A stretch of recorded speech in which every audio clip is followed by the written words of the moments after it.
On this episode of Arts Weekly, I'm speaking with Michael Stapleton, Chapman Distinguished Professor of English from the IPFW Department of English and Linguistics. Well, it was essentially the teachers at my graduate school, most of the teachers that I admired the most and I thought were the best, at least for me at the time, encouraged me to go into it and suggested I had a facility for it and suggested other ways I could connect the study of literature to other fields like classical literature and history. And Robert Nance from the Heartland Chamber Chorale.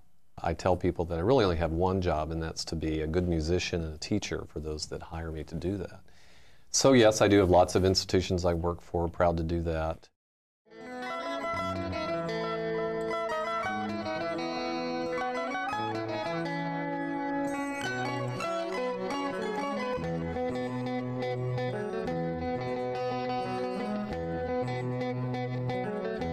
This is Arts Weekly.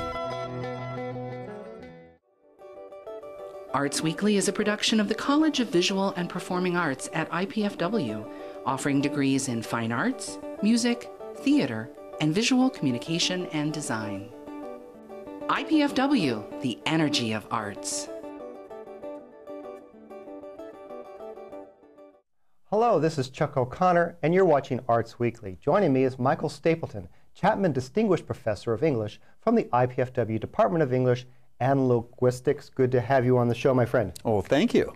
So, the Chapman Distinguished Professor of English here at IPFW, that's quite a title. Oh, yes. Tell our audience what that title means. Well, it was the first endowed and named chair in the university's history. It was the 40th anniversary. It was established in 2004, and it's endowed by our friends and donors at IPFW, Howard and Betsy Chapman.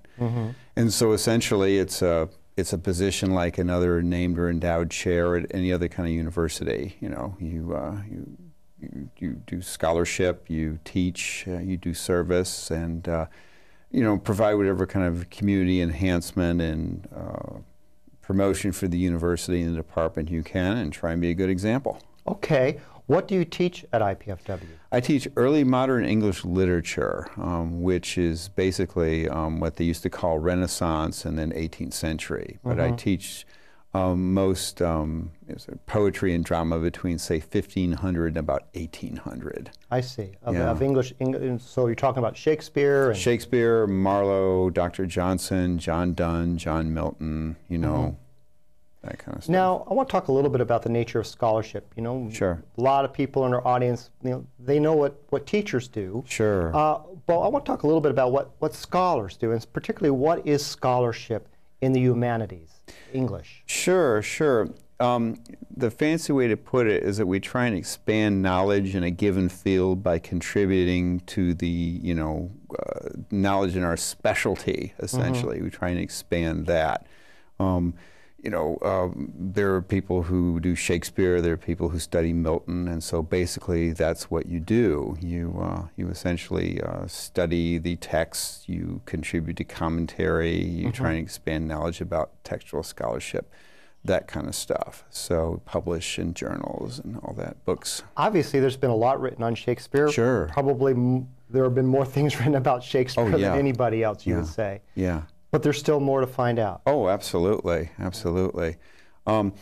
It might seem to people who don't study Shakespeare for a living at the university level kind of arcane, you know. An article about Shakespeare might be, oh, how the sword fight at the end of Hamlet should be staged, or one of the words in Othello's last speech should be Indian or Judean, or how the text was, say, edited in the 18th century. I see. So, how did you become interested in early, excuse me if I say it incorrectly, early English modern literature? Oh, you said it just fine, early modern English literature. What drove you to that? Well, it was essentially the teachers at my graduate school, most of the teachers that I admired the most and I thought were the best, at least for me at the time, encouraged me to go into it and suggested I had a facility for it and suggested other ways I could connect the study of literature to other fields like classical literature and history. And so it just seemed to connect everything. And then, of course, you know, Shakespeare. So. Yes, Shakespeare, but not only Shakespeare. We're going to talk a little bit about Christopher Marlowe today. Yeah, absolutely. And who else? Oh, we could talk about Edmund Spenser, Sir Philip Sidney, talk about John Milton. You know. So that's a lot of reading. You must have done a lot of reading in school. I did. I love reading. Always did love it. That's probably what got me into it. Writing too, but reading especially. Tell us a little bit about your background, Michael. Where did you go to school, and did you always study English, or did you start off something different? No, I started out with English. I went to Michigan, up in Ann Arbor, and I PhD'd there. I guess it'll be what? 25 years ago this coming year. We won't tell anybody. Okay. Don't worry, nobody watches the show. Yes. No, it's a secret with us. Sure. Thank you. Thank you.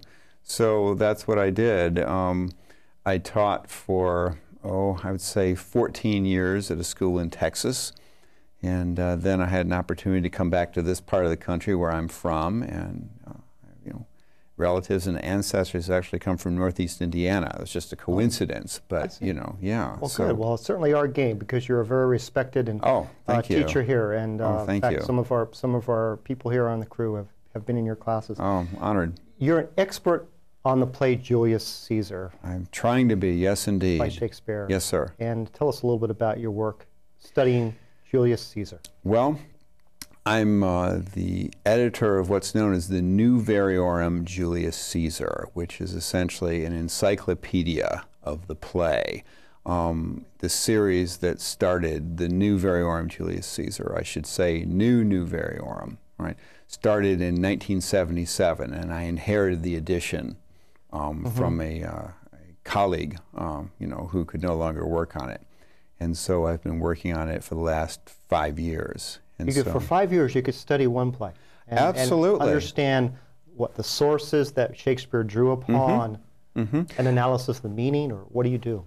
Well, let's see. There's several things, but essentially you work on the textual history of the play, all the emendations and corrections and suggestions people have made to the text of the play, and then you make essentially a collation of commentary notes for 400 years, all the comments on the 2,731 lines in it. Oh my gosh. Sometimes 4 words in a line separately, which is fun. Yes, and people don't realize that, you know, during Shakespeare's time, not all those plays were published. In fact, I think they were first published in 1623, or were some There's of them... the first folio, the first edition of Julius Caesar that we had was published in 1623, and the thing called the first folio, the first collected edition of Shakespeare's works, a kind of church Bible-sized book is what a folio was called. That's it, indeed, yes. You're also involved studying Christopher Marlowe, yes, contemporary of Shakespeare. I am. You had the Marlow Studies here. I do. At IPFW. Tell us a little bit about Christopher Marlowe and Marlow Studies. Well, I got interested in Marlowe by going to conferences and meeting people, and the president of the Marlow Society of America asked me to create a website for the society and to create Marlowe-centric materials in it. So I did.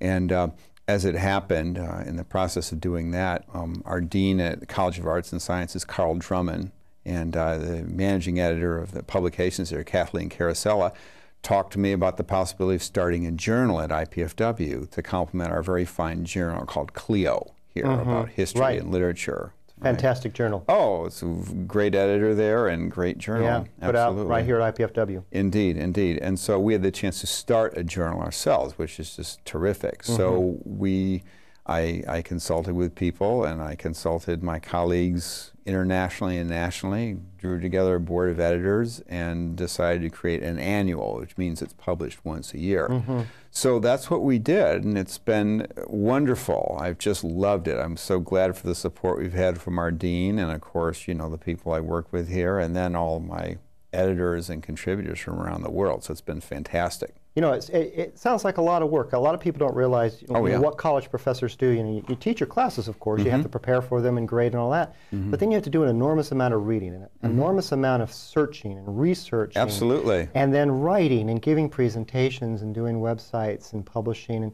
you know, before you know it, it really is a pretty busy day for you, I'm sure. You know, there was a recent movie, Anonymous. Yes, yes. Just came out last month, might even still be in the movie theaters, I don't know, which questions the authorship of many Shakespeare plays. It's almost a cottage industry. It is. Wondering who really wrote Shakespeare. Urban legend. And you were actually quoted in the Review Journal here in town as saying, I quote, "Balderdash. Yeah. Plenty of people come from humble beginnings yet manage to accomplish great things. Most of England's earliest kings couldn't read or write, but that didn't mean they couldn't communicate or be effective leaders." So, first of all, thank you for using the word balderdash. It's kind of Victorian, isn't it? Very, very much so. But you know, could Shakespeare, who was a commoner, he was, you know, taught in local schools, could he have written those plays? And is there any heavens, yes. controversy? Oh, there's been controversy manufactured, but the arguments didn't really start until about 1800. Nobody between Shakespeare's time and death and about 1800 ever had any doubt that he wrote his plays. There was never any controversy. So you disagree with the movie? It was at the Earl of Oxford, I think, is. Yeah, that's especially ludicrous. So the Earl of Oxford had many things to do besides writing plays. Professional dramatist. You know, that's what a professional dramatist did. There's no reason why someone like the Earl of Oxford would write a play. Yeah. You know, necessarily. It's not anything to be interested in. It certainly is almost an unworldly talent that Shakespeare had. I mean, he's still loved today, and that language is the poetry and the ideas. Oh yeah. What in your mind makes Shakespeare so enduring, and why is it still important to teach Shakespeare at universities? Well, it's not only because he is a good writer, a great writer, whatever you want to call him, that's all true, but it's just part of our culture. I mean, I teach Shakespeare and read Shakespeare and study Shakespeare because that's what people did before me, and they said that it was important, and they're authorities, and I have no reason to doubt them. You know, that's the main reason. I mean, there's, again, the magic and the fun, but there's lots of other English literature out there, and literature from other cultures that people don't read, they should read as well, I think. But, any opinion on whether Shakespeare is better seen on the stage or written or read? I think it has to be together. As you know, you're a theater historian and expert yourself, so you know that these are play texts. You know, they're not, they're not closet reading. They're to be performed and spoken. And so I think if you can do both, when I teach my Shakespeare class in the summer, we always watch all the plays as well as read them, and it's a lot of fun, and to see how they're interpreted, of course. Right, indeed. So, and what do you say to those people who are turned off by Shakespeare because they don't understand the language? How do you develop an ear for that after a while? You mean the language? Understand what's being said on stage or when reading it. Oh, sure. It's just a kind of learning and listening that you get used to. I wonder sometimes, and this may sound silly, I wonder if, for instance, people in Shakespeare's time, if they had seen something on a television, if they could have understood it. I don't mean from the language, it's just the medium. Sure. It's the same thing with Shakespeare. You know, you just have to get used to an older form of our language and get used to the conventions of speaking and listening, and then it's not difficult at all. It's actually pretty simple. It does grow on you. Quite a lot, quite a lot. Well, Michael, that's all the time we have. It was just wonderful having you here in the studio and talking about Shakespeare and Marlow Studies. We'd like to have you back again sometime. Well, thank you very much. You're doing great work. Thank you. For more information about the Department of English and Linguistics at IPFW and Marlow Studies, visit ipfw.edu/Marlow or call them at 481-6841. Arts Weekly will return in a moment.